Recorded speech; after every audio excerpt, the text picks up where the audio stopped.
Hello and welcome to the Democrat programme, first of a new series in which I'll be putting your straight questions to some of the people who are now busy developing the only serious alternative to extreme Conservative government in Britain. Tonight, just before the most important local elections for years, I'll be interviewing top social and Liberal Democrats at both national and local government levels about their good services guarantees. But first, I think perhaps I owe you an explanation. Why, after a quarter of a century or so as an unbiased political interviewer and commentator on television and radio, have I jumped off the fence and committed myself to the Democrat cause? Well, there are lots of reasons, among them a feeling that it's a time to contribute to society, and a belief that the old adage, power tends to corrupt, absolute power corrupts absolutely, is being reflected in our country today. To such a dangerous degree, in fact, that all caring people surely have a duty to resist it, to fight for more open, compassionate government. Even many Tories are rebelling against the authoritarian behaviour of the government. They're saying now that there's an urgent need for a strong opposition fit to rule when the call comes. And that's why I'm glad that Liberals and Social Democrats have come together in one party. It's a clear necessity of democracy, and I'm here to lend a hand. But old habits die hard, and I'm not going to cease questioning all aspects of Democrat policy. For instance, Shirley Williams, let me put it to you. Is there really evidence, and I mean evidence, not political posturing, that there's significant support for the party out there?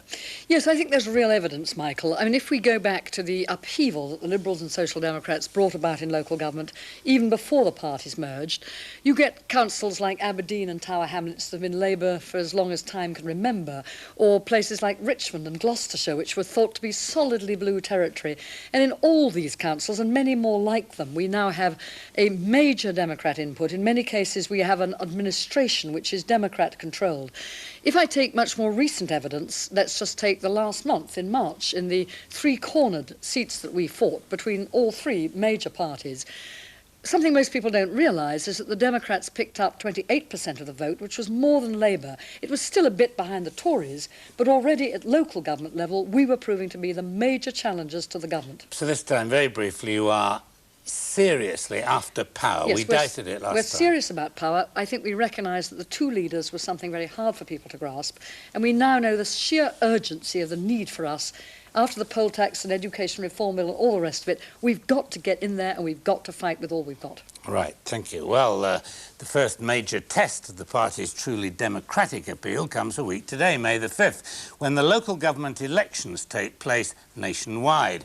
I've been looking at some simple facts which do seem to bear out what Shirley's just been saying to me about the strong base that's already there. For instance, there are now more than 3,500 social and Liberal Democrat councillors in England, Wales and Scotland, up from just 1,500 in 1981. Social and Liberal Democrats have overall majorities on 13 major councils and share in the running of 100 more. Well, what's been the record of Democrat councillors during this period of growing influence and decision-making? They're claiming that they're now able to boast good service guaranteed. Well, that sounds fine enough, but what does it mean in practice? Martin King, you're an English council leader. Have Democrat-run councils been able to look after the caring services and the money at the same time? Very much so. We've worked at taking the approach of working with the local community to provide cost-effective, relevant services. We've been improving our street cleaning and other environmental issues, and also tackling more leisure and recreational services. But specifically, we've been trying to take action to help the most vulnerable in our community. For example, our housing advice unit, which actually pays for itself by preventing homelessness, has also recently introduced a care and repair scheme. That's aimed mostly at the elderly in our community who, as owner-occupiers on fixed incomes, can no longer cope with the rising prices of repair costs. So you can seriously claim to be cost-effective as well as caring? Cost-effective and caring, certainly. Oh, all right. Well, Alison Cornish, you and your colleagues run a council in London, of course, and one of the charges most frequently laid against local councils is that they don't reflect the wishes of local people. I mean, that's the reason for existing, isn't it? They don't reflect those wishes, but do you? What's your record? We do. We were elected on a promise to consult people before we took all major decisions, and that's exactly what we've done. We've done market opinion polling research. We ask people through letters. We have public meetings. Every year before we set the rate, we ask people what, within the series of options, they believe we should do about it, and we really listen. OK, having listened, do you then respond? Are you able to respond? Because people ask for exaggerated things, don't they? They do indeed, and you have to be very careful. But most certainly, we believe that by finding out what people want, by listening to their priorities, we believe that we deliver to them the services that they want. And then you tell them what you're doing? Indeed we do. No closed doors in the committee? There are. What do you mean closed doors? We've opened up every single committee in Richmond. Everybody can come along and hear exactly what we decide, and that's what we believe in doing. Alison, thank you very much indeed.